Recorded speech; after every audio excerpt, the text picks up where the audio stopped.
오늘 우리에게 주시는 생명의 말씀은 베드로전서 1장 3절에서 9절 말씀입니다. 옆에 분과 한번 인사하시겠습니다. 주의 이름으로 사랑하며 축복합니다. 다시 한번 이 시간 은혜 받읍시다.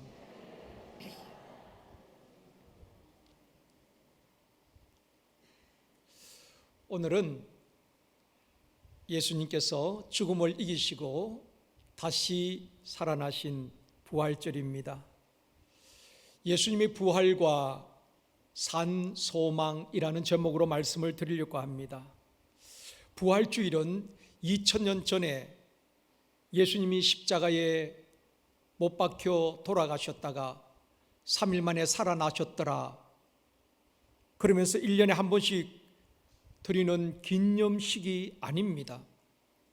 예수님의 부활은 우발적인 사건도 아니요, 누가 꾸며낸 이야기도 아닙니다. 예수님의 부활은 역사적인 사실이요, 구약 성경에 예언된 말씀이기도 합니다. 예수님께서 제자들에게 여러 차례 부활에 대해서 말씀을 하셨습니다. 마태복음 16장 21절에 말씀합니다. 같이 읽습니다. 이때로부터 예수 그리스도께서 자기가 예루살렘에 올라가 장로들과 대제사장들과 서기관들에게 많은 고난을 받고 죽임을 당하고 제3일에 살아나야 할 것을 제자들에게 비로소 나타내시니 우리는 내일 일을 알 수가 없습니다. 언제 어떻게 죽을지도 모릅니다. 그러나 예수님께서는 내가 예루살렘에 올라가서 많은 고난을 받고 죽임을 당하고 제3일에 살아나야 할 것을 제자들에게 여러 차례 말씀하셨습니다. 또 부활하신 예수님을 만난 수많은 목격자들과 증인들이 있습니다. 가끔 여러분들이 길을 가시다 보면은 사거리나 아니면 도로에 교통사고 목격자를 찾는 현수막을 보신 적이 있을 것입니다. 사고 현장을 직접 목격한 증인의 증언이 굉장히 중요한 것입니다. 사도행전 3장 15절의 말씀입니다. 같이 읽습니다. 생명의 주를 죽였도다. 그러나 하나님이 죽은 자 가운데서 그를 살리셨으니 우리가 이 일의 증인이라. 성령 충만함을 받은 베드로가 설교하면서 이렇게 선포한 것입니다. 하나님이 죽은 자 가운데서 예수님을 살리셨으니 우리가 이 일의 증인이라. 부활하신 주님을 우리가 직접 목격하였고 만났고 이 일에 우리가 증인이라고 베드로가 선포하고 있습니다. 부활하신 주님은 엄밀하게 부활하시고 그리고 승천하신 것이 아닙니다. 부활하신 다음에 40일 동안 이 땅에 계시면서 베드로와 제자들에게 직접 나타내 보여주셨고 의심 많은 도마에게 직접 확인시켜 주셨고 고린도전서 15장에 보면은 500여 명의 무리들에게 일시에 보이셨다고 말씀하고 있습니다. 그리고 사도 바울도 부활의 주님을 만났다고 증언하고 있습니다. 거짓말은 언젠간 다 드러납니다. 그러나 예수님의 부활은 역사적인 사실이요, 팩트인 것입니다. 누가 꾸며낸 이야기도 아닌 것입니다. 첫 번째로 소망을 잃어버린 사람들입니다. 신문이나 방송에서 종종 이런 보도를 보게 됩니다. 코로나로 전 세계 경제가 무너지고 있다. 또 우리 대한민국 자영업자와 소상공인들이 무너지고 지역 상권이 무너지고 있다. 이 땅의 청년들이 취업을 포기하고 결혼을 포기하고 고단한 삶을 살고 있다. 신혼부부들이 치솟는 집값 때문에 출산을 포기하고 내 집 마련을 포기하고 절망하고 있다. 많은 사람들이 소망을 잃어버리고 살아갈 희망을 잃어버린 채 현실의 높은 벽 앞에 속절없이 무너져 가기도 합니다. 지난 주간에 참 안타까운 기사를 보았습니다. 반포에 있는 잠수교 근처에 아들을 찾는 어머니와 가족들의 애절한 마음을 담은 메모지가 그 잠수교 난간마다 100여 장을 붙여놓았습니다. 이 메모지 내용을 잠깐 말씀드리면 이런 내용입니다. 아들 김성훈 사랑한다 많이 많이, 엄마는 너를 찾고 있어. 아들아 제발 엄마에게 와다오. 아들을 기다리고 있다. 엄마랑 손잡고 집에 가자 내 아들아. 아들아 사랑하는 내 아들 지금 어디에 있니? 엄마랑 같이 집에 가자. 각기 다른 내용의 메모지가 그 잠수교 난간에 4, 5m 간격으로 100여 장이 붙어 있었습니다. 혹시 바람에 날려갈까 봐 스카치 테이프로 붙이고 또 붙였습니다. 잠수교 근처에 성령차만 남겨둔 채 실종된 아들을 찾는 어머니의 애절한 마음이 담긴 메모지였습니다.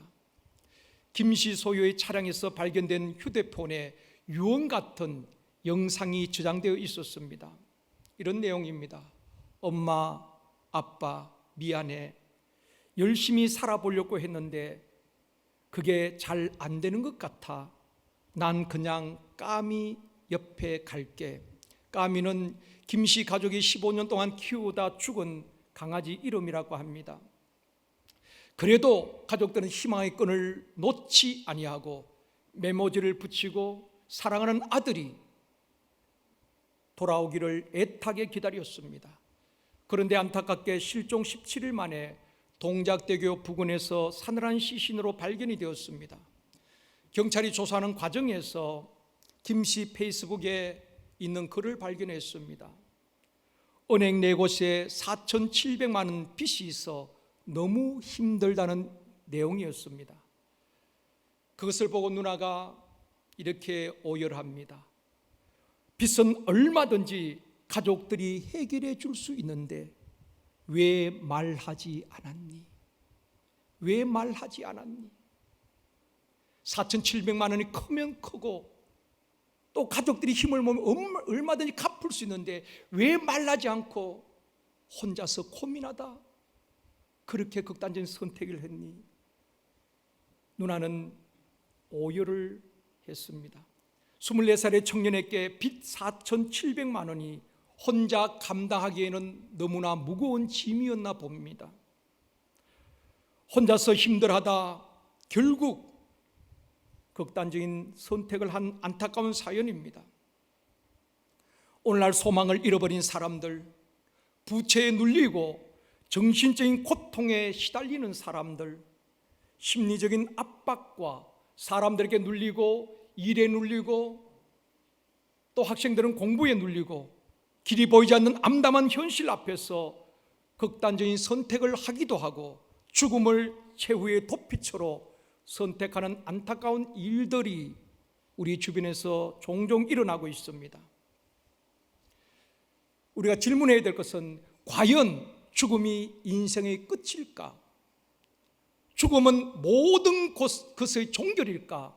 성경은 결코 그렇게 말씀하지 않습니다. 히브리서 9장 27절 말씀입니다. 같이 읽습니다. 한 번 죽는 것은 사람에게 정해진 것이요 그 후에는 심판이 있으리니. 이것을 부인할 사람 아무도 없습니다. 한 번 죽는 것은 누구에게나 정해진 것이지요. 아무도 부인할 수도 부정할 수도 없습니다. 그런데 그 후에는 심판이 있다는 것입니다. 죽음이 끝이 아니라 그 후가 있다는 것입니다. 예수 믿는 사람은 무엇을 믿습니까? 그 후, 그 다음을 준비하신 하나님을 믿는 것입니다. 예수님의 부활은 죽음이 끝이 아니라 부활이 있고 심판이 있고 영생이 있음을 우리들에게 보여주고 있습니다. 죽음이 인생의 종착역이 아니라는 것입니다. 사랑하는 성도 여러분, 우리는 무엇을 믿습니까? 여러분은 무엇을 믿습니까? 기독교는 무엇을 믿는 종교입니까?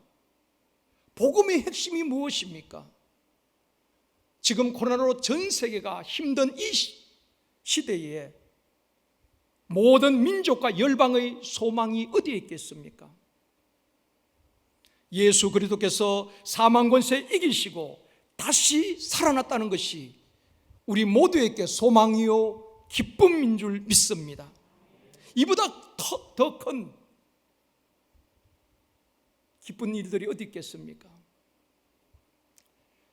죽음을 정복하고 다시 살아난 사람은 없습니다. 공식적으로 예수 그리스도 외에는 죽음을 이기고 정복하고 다시 살아난 사람은 없습니다. 우리 주님은 3일 만에 살아날 것을 이미 말씀하셨고 그 말씀이 성취된 사건이 부활 사건인 것입니다. 사랑하는 성도 여러분, 코로나19로 힘든 시간을 보내고 있는 전 세계 모든 민족과 열방, 또 낙심과 절망 가운데 있는 많은 젊은이들에게 예수 그리스도의 부활이 소망이요 기쁨이 되기를 주님의 이름으로 축원합니다.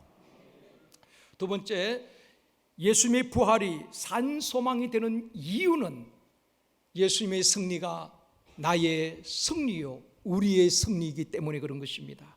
오늘 본문 3절 말씀입니다. 같이 읽겠습니다. 우리 주 예수 그리스도의 아버지 하나님을 찬송하리로다.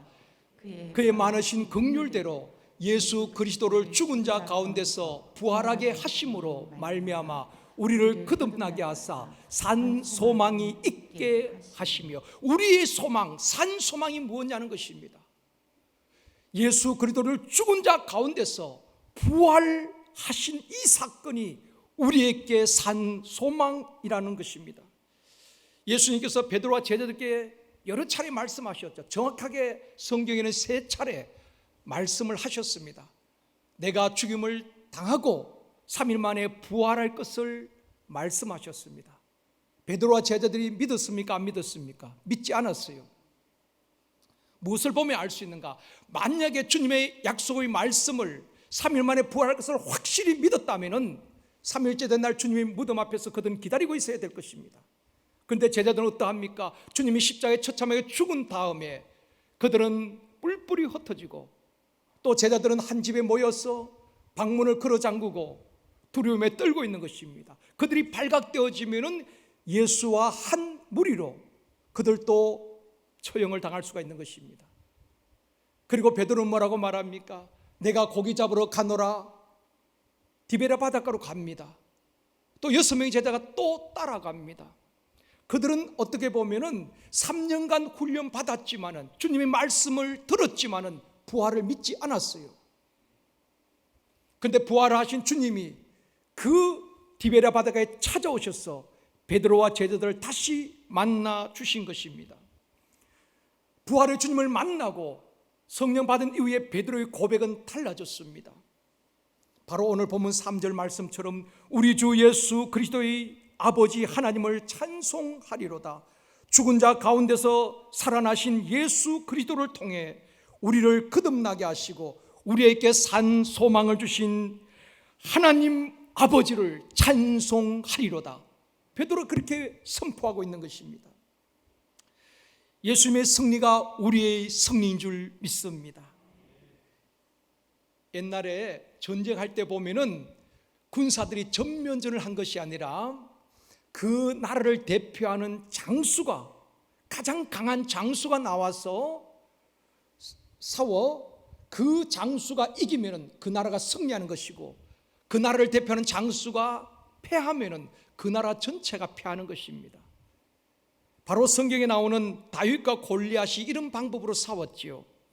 이스라엘 대표에서 다윗이 나가고 블레셋을 대표해서 골리앗이 나와 싸우게 되는 것입니다. 다윗의 승리는 이스라엘 민족 전체의 승리였던 것입니다. 다윗 개인의 승리가 아니라 이스라엘 민족 전체의 승리였습니다. 옛날에 초등학교 때 가을 운동회가 있었습니다. 한 달 가까이 연습을 하고 동네 분들과 어른들이 다 운동회 때 학교로 오지요. 그때 보면은 남학생들이 하는 기마전이 있습니다. 아마 우리 장로님, 안수자님들 기억나실 것입니다. 남자들 하는 기마전인데 천군과 백군에 대장말이 있습니다.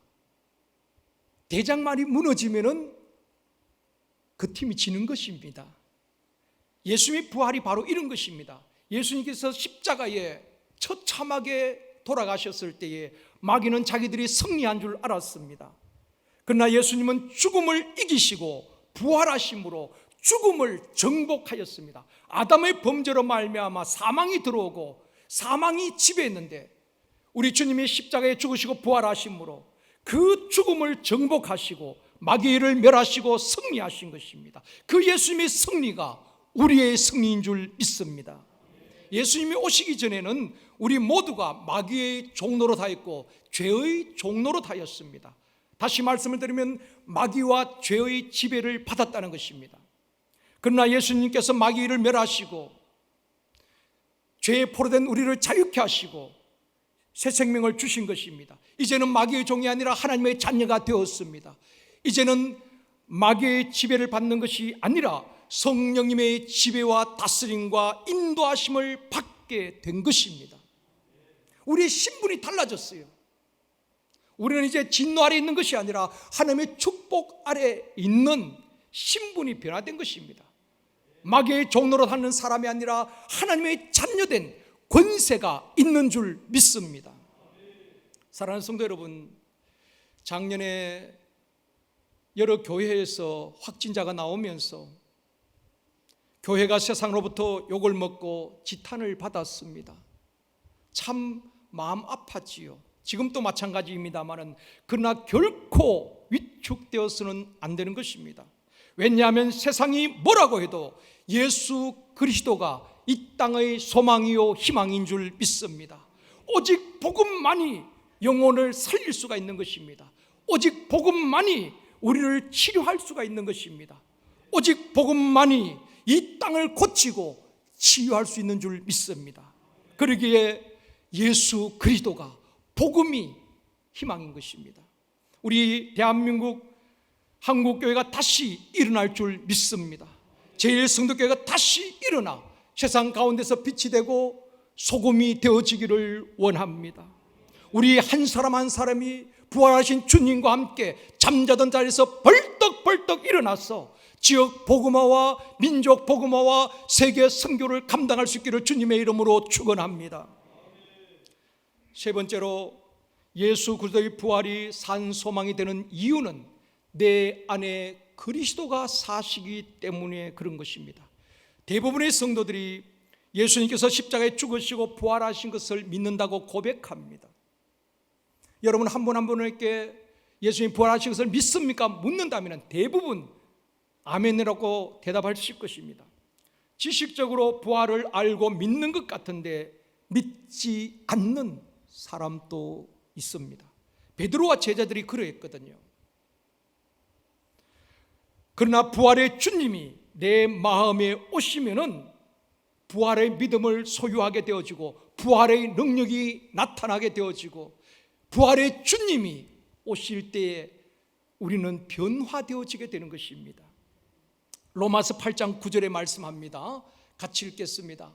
만일 너희 속에 하나님의 영이 거하시면 너희가 육신에 있지 아니하고 영에 있나니 누구든지 그리스도의 영이 없으면 그리스도의 사람이 아니니라. 여러분 한 가지 질문을 드리겠습니다. 여러분 속에 하나님의 영이 계십니까? 성령님이 계십니까?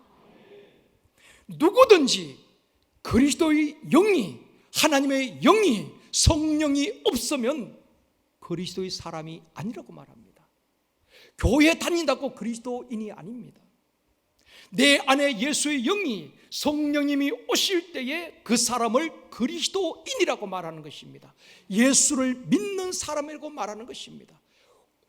예수를 영접했다는 것은 그분의 생명이 우리 안에 들어오는 것입니다. 그들에게 하나님의 자녀된 권세를 주시는 것입니다. 부활의 주님이 내 마음에 오실 때에 성령님이 내 마음에 오실 때에 사람이 거듭나게 되어지고 그때에 회개가 터지고 찬양이 터지고 영적 눈이 열려지고 가치관이 변화되어지는 것입니다. 갈라디아서 2장 20절입니다. 이번 주간 암송 말씀입니다. 좀 길지만은 굉장히 중요한 말씀입니다. 같이 읽겠습니다. 내가 그리스도와 함께 십자가에 못 박혔나니 그런즉 이제는 내가 사는 것이 아니요 오직 내 안에 그리스도께서 사시는 것이라. 이제 내가 육체 가운데 사는 것은 나를 사랑하사 나를 위하여 자기 자신을 버리신 하나님의 아들을 믿는 믿음 안에서 사는 것이라. 내가 그리스도와 함께 십자가에 못 박혔나니 이제는 내가 사는 것이 아니요. 누가 산다고요? 그리스도가 산다는 것입니다. 이게 무슨 의미일까요? 로마서 6장 6절 말씀을 보시겠습니다. 같이 읽습니다.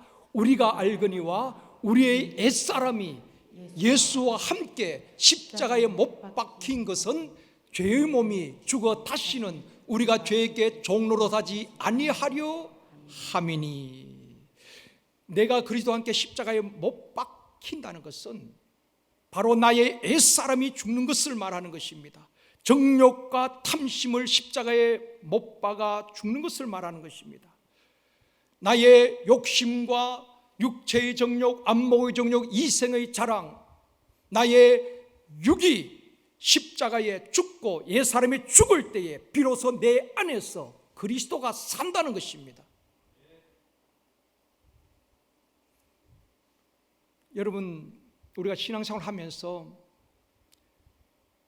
내가 살아 역사할 때가 얼마나 많은지 모릅니다. 정말 그리스도와 함께 십자가에 못 박힌 사람은 이제는 내가 사는 것이 아니라 내 안에 계시는 그리스도가 살게 된다는 것입니다. 내 안에 그리스도가 살 때에 예수 그리스도가 내 인생의 주인이 되는 예수 그리스도의 사람이 되어지는 것입니다.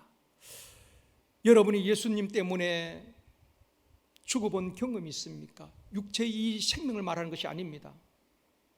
예수님 때문에 자신의 생각을 끊고 참아본 경험이 있습니까? 여러분이 생각할 땐 분명 그것이 옳은 생각 같은데, 그렇지만 그 공동체를 위하여서 예수님 때문에 여러분의 생각을 내려보신 적이 있습니까?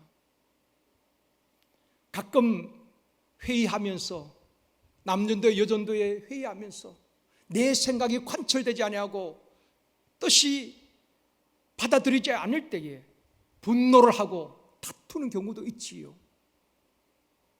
내 생각이 분명 옳은 것 같아도 그 공동체를 위하여서 주님 때문에 내 생각을 내려놓고 상대방의 의견을 존중해주고 그렇게 따라 보신 적이 있습니까? 여러분이 하고 싶은 것, 또 할 수 있는 기회가 왔음에도 불구하고 그 일이 하나님이 기뻐하신 일이 아니기 때문에 그것을 포기해 보신 적이 있습니까? 도무지 참을 수 없는 분노가 치밀어 오를 때에 예수님 때문에 참아 보신 적이 있습니까? 때로는 우리가 세상을 살다 보면 억울한 일을 당하기도 합니다. 분할 때도 있습니다. 너무 억울하고 분하지만은 하나님이 함께 하심을 믿고 어려운 재판장 되신 하나님께서 반드시 어렵게 재판해 주실 것을 믿고 요셉처럼, 다윗처럼 참고 기다려 보신 적이 있습니까? 요셉이 여러분 얼마나 억울했습니까? 다윗이 얼마나 억울한 일들이 있었습니까? 이유가 없어요. 이해가 안 되는 것입니다.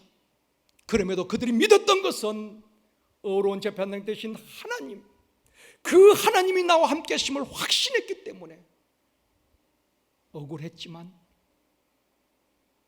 분했지만은 하나님의 뜻이 이루어질 때까지 인내하고 기다리고 참았습니다. 바로 이런 것들이 옛사람, 육의 성질, 혈기를 십자가에 못 박고 옛사람이 죽어지는 것입니다. 그럴 때 죄의 집에서 벗어나게 되는 것입니다. 고린도전서 15장 31절에서 바울은 고백합니다. 같이 읽습니다. 형제들아, 내가 그리스도 예수 우리 주 안에서 가진 바 너희에 대한 나의 자랑을 두고 단언하노니 나는 날마다 죽노라. 나는 날마다 죽노라. 여러분, 바울이 어떤 사람입니까? 철저한 율법주의자였지요. 율법으로는 흠을 찾을 수 없을 만큼 율법을 완벽하게 지키려고 애썼던 사람이 바울입니다. 근데 그 바울이 주님을 만난 다음에 나는 죄인 중에 괴수라고 고백할 뿐 아니라 나는 날마다 죽노라. 어떤 의미겠습니까? 바울 속에도 꿈틀꿈틀 옛사람, 옛성질, 정욕과 탐심 일어날 때마다 자신을 쳐서 복종시키고 십자가에 못 박으며 나는 날마다 죽노라. 문덕문덕 내 안에 숨겨져 있던 그런 혈기들, 불순종 이런 것들이 일어날 때마다 바울은 쳐서 복종시키고 십자가에 못 박는 삶을 살았던 것입니다. 그러기에 그 속에서 그리스도가 강력하게 역사하는 것입니다. 바울이 복음을 선포할 때마다 능력이 나타나는 것입니다. 사람이 변화되어지는 것입니다. 바울이 말을 잘해서 그런 것 아니잖아요. 베드로의 언변이 좋아서 그런 것도 아닙니다. 그들 속에 있었던 예수 그리스도, 그리스도의 영이 역사하는 것입니다. 내가 죽어질 때에 내 안에 그리스도가 살아나는 것입니다. 그분이 역사하는 것입니다. 세상은 어떻습니까? 세상에서 남을 짓밟고 꺾고 자기가 살려고 합니다. 이 무한 경쟁 사회 속에서 남을 이겨야지 자신이 올라설 수도 있지요. 이것은 세상적인 논리입니다. 그러나 성경은 결코 그렇게 말하지 않습니다. 그리스도인들은 내가 죽음으로, 내가 희생함으로 예수가 살고 다른 사람을 살리는 것입니다. 내가 예수 그리스도와 함께 십자가에 못 박혀 죽음으로 내 안에 계신 예수가 나타나고 증거되어지고 그리스도의 향기가 되어지는 것입니다.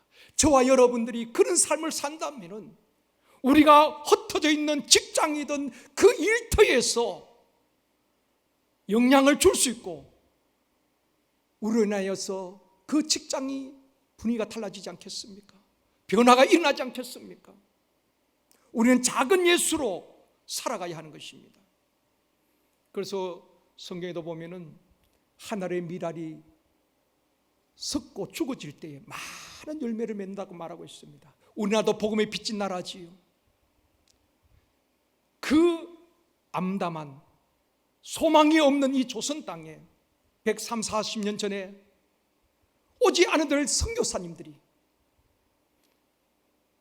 주님의 보내심을 받고 복음 들고 이 땅에 왔어. 토마스 선교사는 27살 젊은 나이에 대동강변에서 순교하게 되는 것입니다. 수많은 그 선교사들의 핏자국 위에 한국교회가 세워졌고 복음의 꽃을 피웠고 복음의 빚진 자로 세계 열방에 선교사를 보내고 있지 않습니까? 이 부활 신앙으로 다시 한번 한국교회가 일어날 수 있기를 원합니다. 다시 한번 복음의 강대국, 선교 강국이 되어지기를 원합니다. 우리는 복음의 빚진 나라요, 복음의 빚진 자인 것입니다. 바울도 나는 복음의 빚진 자라. 일평생 복음 전하며 수많은 영혼을 살리고 죄의 결박에 묶인 자들을 풀어 자유케 하고 죄의 종로로 사는 자들을 복음으로 하나님의 자녀로 많은 사람을 옳은 대로 돌아가게 했지 않습니까? 내가 그리스도와 함께 죽고 우리 안에 그리스도가 살아 역사하는 그리스도의 사람이 되어지기를 주님의 이름으로 축원합니다. 독일 총리인 앙겔라 메르켈이라는 총리가 있지요. 이분은 독일 최초의 여성 총리였고 2005년에 총리로 당선된 이후에 지금까지 16년간 최장수 총리로 감당하고 있습니다. 2020년 뉴욕 타임즈에서 선정한 세계에서 가장 영향력 있는 지도자 중에 한 사람으로 선정이 되었습니다. 모든 사람은 긍정적인 면도 있고 부정적인 면도 있겠지요. 저는 이 메르켈 총리에 대해서 긍정적인 면을 지금 말씀을 드리고 싶습니다. 16년 동안 8천만 독일 국민들을 섬기면서 부정과 불의가 없었다는 것입니다. 절대 권력은 절대 부패한다는 말이 있지요. 16년간을 그 독일을 이끌면서 부정과 불의가 없었습니다. 스캔들이 없었습니다. 재임 기간 동안 자신을 위해서 부동산을 사거나 자동차를 사지 않았다고 합니다. 언제나 그분이 입는 옷은 한 벌 옷, 색상이 바뀔 뿐입니다. 화려하지도 않습니다. 평범한 사람이 입을 수 있는 옷을 입고 정상회담에도 그 옷을 입고 갑니다. 한 번은 기자가 질문을 했습니다. 그 8천만의 독일을 이끄는 리더로서, 지도자로서 얼마든지 화려한 옷을 입고 각 나라 정상들과 마주할 수 있는데 어떻게 그렇게 한 벌 옷 그것만 입고 계속 나오시냐고 기자가 질문했습니다. 그때 이 메르켈 총리가 이런 말을 했습니다. 나는 모델이 아니고 공직자입니다. 나는 모델이 아니고 공무원입니다. 참 공감이 가는 말이에요. 모델은 화려한 옷을 입고 옷을 바꿔 입으면서 사람들 앞에 서지요. 그러나 자신은 모델이 아니라 공직을 감당하는 공무원이기 때문에 그렇게 옷을 화려하게 입지 않아도 된다는 것입니다.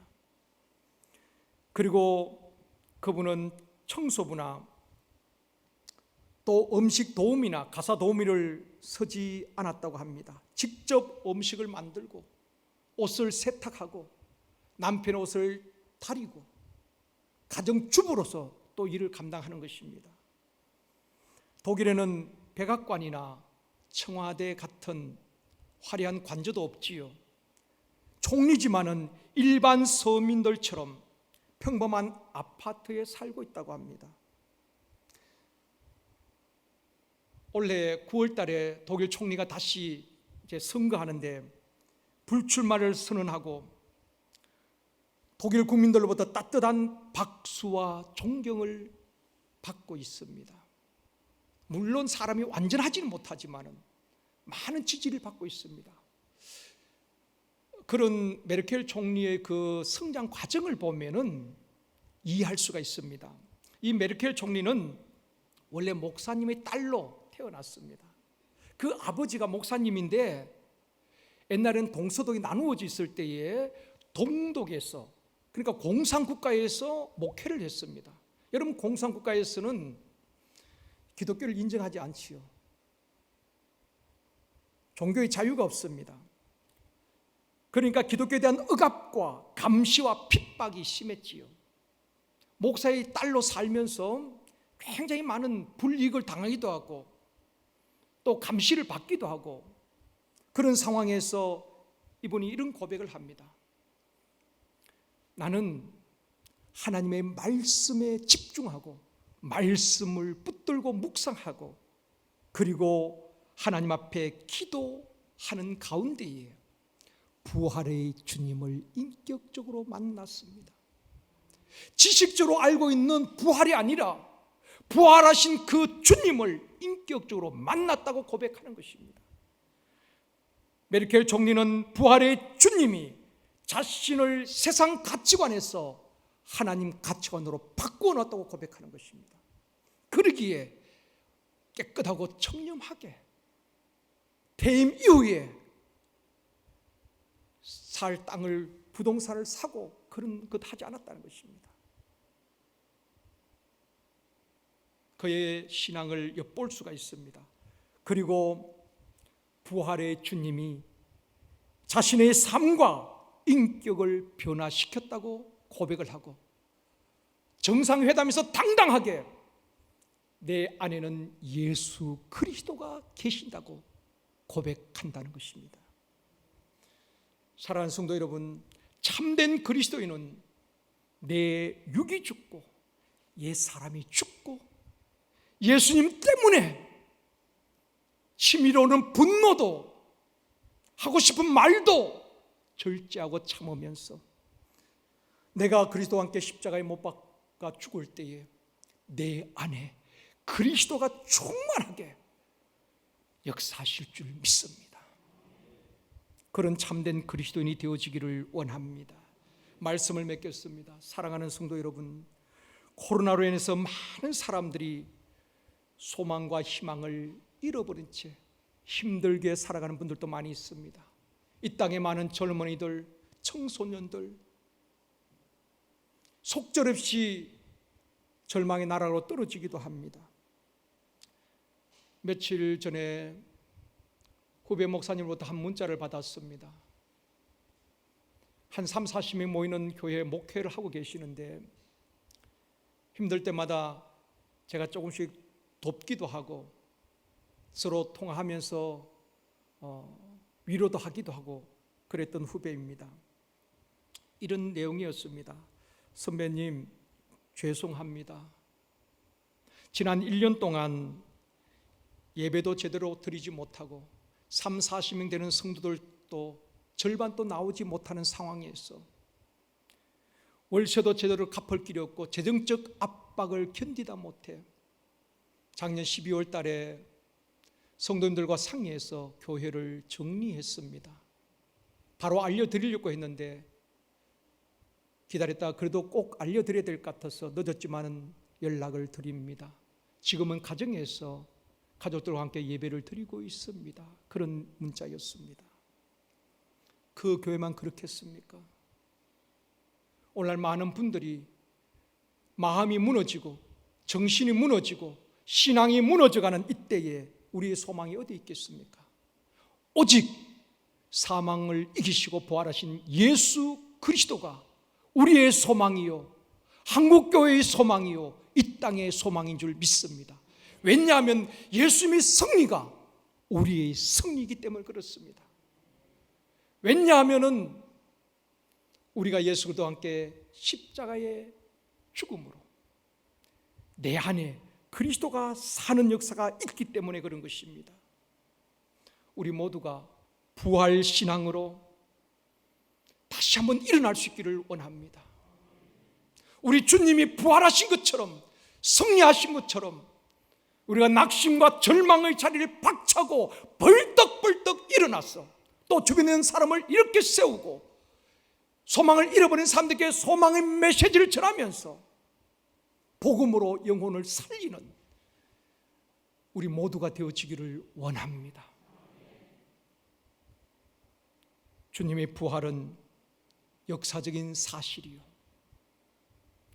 또한 우리에게 부활의 소망을 주셨습니다.